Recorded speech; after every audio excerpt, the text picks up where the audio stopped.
welcome back to the channel. We're going to do something a little bit different today. One, I am wrapped in my blanket. I got this for my birthday. I feel like it was last year. I got it for my birthday from my parents, but especially my stepmom. If you're watching, I love you. We're going to do something a little bit different today. And I want to talk about the grief that accompanies expansion. This has been a topic that's been coming up a lot lately, both within my own journey as well as clients that I'm supporting, and in general, a lot of conversations with so many of you. And so, what I'm going to do a little bit differently is just kind of go with the flow and see what wants to come up and see what wants to come through. Sometimes I have a general outline of some of the pieces that I want to touch on, but I received guidance that I should just open the space and see what wants to come through in terms of this topic. You know, the grief that accompanies expansion is something that isn't really talked about a lot. It is, it's heavy, right? And, one thing that I was saying in a session today with a client was grief can be so subtle and really deceptive. You know what I mean? It can be hard to see sometimes. And often we won't even realize when there are other emotions that actually feel more acceptable for our nervous system to feel or to experience, that those emotions will kind of be layered on top of the grief. And really, do we ever get taught how to process grief? I'm only learning now at my 39 years old how to process grief properly. But let's speak to this piece of grief being really subtle sometimes, and you might not even notice it when it's showing up. What you're going to notice is maybe anger, rage, a lot of sadness, guilt. Ooh, guilt. Who knows guilt? I know guilt. Shame. And these actually are almost more acceptable emotional experiences rather than grief. Because grief, I think if you don't know how to process it, it can be a really overwhelming emotion.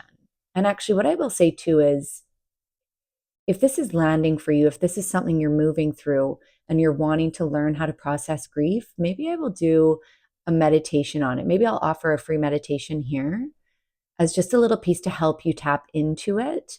This was actually something that I did in session with a client today, where I helped her explore grief. I helped her tap into the grief that was showing up, feel into it, move it somatically, because this is also another really important piece is, and this is why I think sometimes grief can feel so scary. So this is why we'll be in so much resistance to it, is because we don't always know how to process it. We don't always know how to hold it. We don't know what to do with it. And it's so important. What I have found in my experience, moving through my own grief a lot, is oftentimes grief just needs space. It needs a container within yourself to be felt. But what we will often do, and this is a function of the mind, what we will often do is try to solve it, try to fix it, try to change it, try to get it out as fast as possible, or just not even feel it at all. And that's when often, if we aren't creating space for ourselves, that's when we'll start to notice the other emotions show up: anger, rage, guilt, shame. And let's speak to these emotions when it comes to our expansion, because this is what it's truly about, right? the grief that accompanies expansion. Because when we are expanding, we will often find ourselves in this space, in this sort of liminal space where it's kind of the in between, right? It's the in between of what was and what you are slowly becoming. And it can be really uncomfortable. And if there's a lot of grief showing up, we can actually get stuck there for quite a while, because that grief will almost keep us tethered to what was, that's ready to be released. And when I say released, sometimes this can just mean more deeply integrated, right? The grief will keep us tethered to that. And then also kind of one foot moving forward, where we're doing kind of the splits. And I always think of like those old, those toys, the gummy guys. I don't know what the names of them are, but I'm seeing the orange one in my mind, and it's stretched. Its legs are stretched out, one in the front, one in the back. That's what grief can do to us sometimes in that liminal space where we're expanding. You know, because when we are going into a new place for ourselves, you know, and let's say you're moving out of a relationship and you're becoming single. You're grieving the loss of a relationship, or you're starting to grieve the relationship that you're realizing you need to step away from. And I'm just using this as an example. What's going to come up with that grief is a loss of what you thought it was going to be, a loss of what you thought, the expectations you thought it could be, how you thought it was going to go. We have to be able to hold space for that. Otherwise, we will always stay tethered. The energetic cord will stay strong if we don't know how to hold space for that and be with the disappointment. I got scared there for a second because I looked at the time and I was like, oh my God, did I forget to record? But truly, it's so important for us to be able to be with that, right? So if we look at that piece of grieving, you know, let's say you're leaving a job. And I think sometimes we can get so hung up on feeling bad that we're leaving. Let's say you're leaving a job and you're going to something that's better suited for you, that's in more alignment, and there's guilt showing up. Is it guilt, or is there potential grief of what you thought it was going to be, or how long you thought you were going to be there, or the relationships that are going to be shifting, coworkers that you love and you've built these relationships with, but that's going to shift because you're moving on to something different that's in more alignment. And if we don't know how to grieve that, you better believe there's probably going to be some guilt that shows up. You know?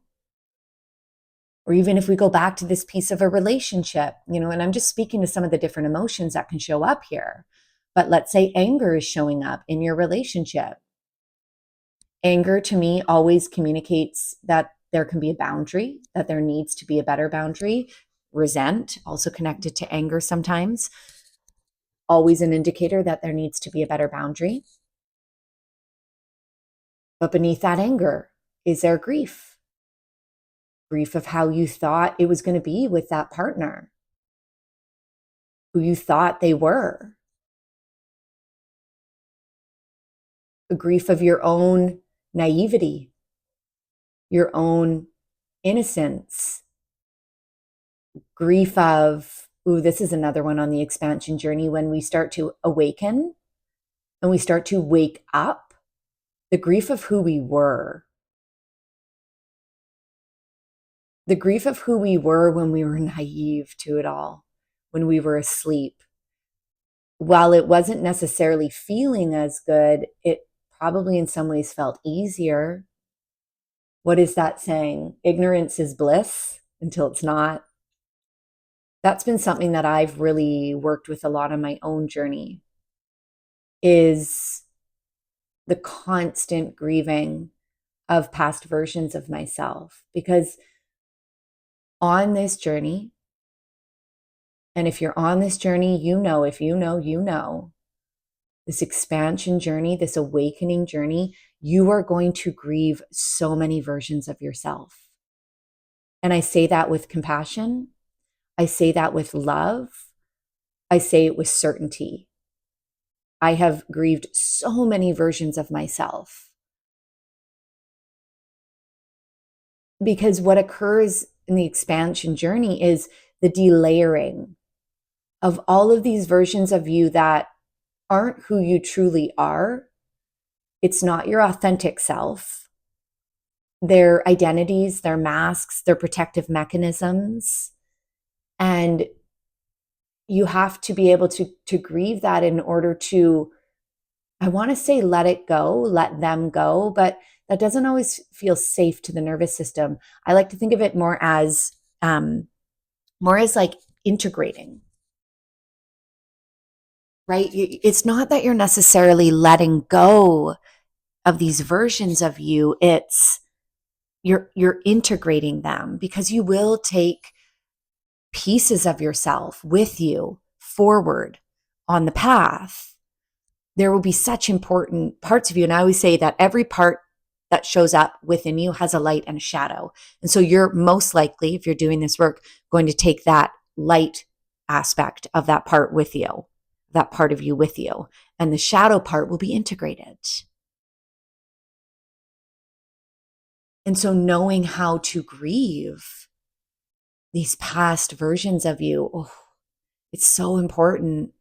Otherwise, that grief takes up so much space in your body. You can't actually expand if you're holding on to all of it. I want to speak to, wow, it's already been 12 minutes, crazy. I want to speak to my own grief that I've been moving through, because, this year has been, it's been a tough one. I have had to grieve my relationship with a man that I thought he was it. And that's been really hard. It's been hard to look at the ways that I was wearing those rose-colored glasses still, the ways that there were parts of me showing up that wanted it to be him so badly. These really vulnerable, I say vulnerable with a lot of love, these really innocent parts of me that just hoped, and I've had to grieve a lot of what I thought our relationship was. It's been really hard, and I went on this solo trip in August. Oh my gosh, it was so life-changing. If you did not watch my Mount Shasta YouTube video, you got to go back and watch it. Oof, it was so good. But that trip really taught me how to drop into my body and learn how to really, really process these pieces and clear so much space within myself.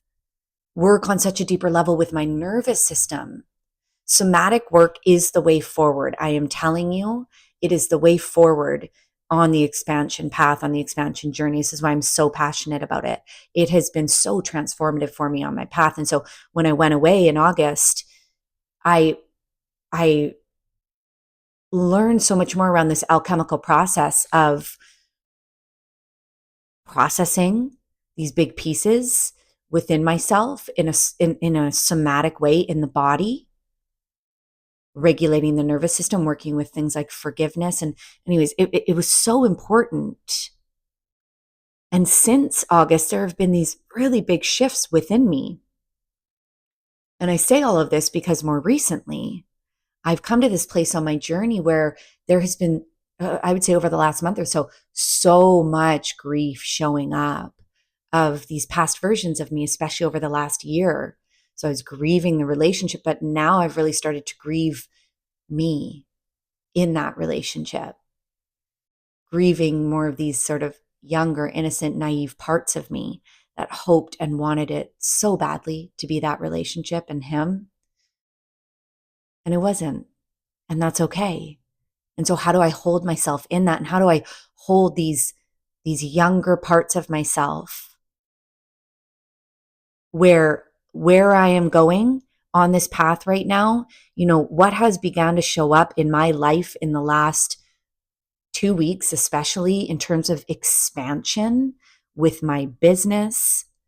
And I say this not from a place of, oh, look at what I've done. No, I say it from a place of it's so important to talk about our wins, because our Empowered Awakening program that just started is completely full. And I think on a deeper level, I knew this was going to be it. This was going to be the path with it. But wow, I've never run a program for this long, 12 months, that's this big, that has this amount of women. It's a total expansion for my business, for my nervous system. And then also these visions that are coming through of this next home that me and the kids are going to be living in, and Sal with a big, beautiful yard, and we're going to be able to see the sunrise and the sunset. And I feel it. I feel it in my bones. I get so excited talking about it. I could almost cry. And I know it's coming. When we have these visions and desires for ourselves and we're tapping into something that hasn't occurred yet, it's for you. It's part of your expansion. And part of what is going to be such a crucial part of the equation of you experiencing that peace is being able to process the grief that is going to show up from where you've been and where you are now and where you are going next energetically. I don't say this in a linear way. I say it in an energetic way, because we expand like this. And in order for us to expand like this, we got to be able to work with what's here to clear more space for our nervous system to be able to expand, for us to be able to hold more of what that vision is that we desire, because it's for you. But the reason why you're not embodying it and feeling it and experiencing it is because your energy is not there yet. You can't hold it fully yet. Your nervous system can't hold it fully yet. And so again, there's this somatic piece. You have to be able to work with your nervous system in order to be able to expand your energy into that piece to hold it. And grief, working with the grief that is going to show up no matter what on the expansion journey, is such a key piece. You have to be able to work with these past versions of you. Otherwise, you'll stay tethered, my friend. And that's okay if you want to stay tethered. But if you are on this expansion journey, you're not meant to stay tethered. You're meant to fly. So I hope that this can help you. If you have any questions about this, leave them here. Message me personally. Check me out on my DMs in Instagram. I answer there quickly. I'm so grateful, if you listen to all of this, that you're here and that you're on this journey and that you trust me to support you and hold you through this. If you're looking for deeper support, this is beautiful work that we can explore in my one-to-one soul coaching, as well as in my one-to-one readings. Let me know if you have questions, and I'll talk to you soon.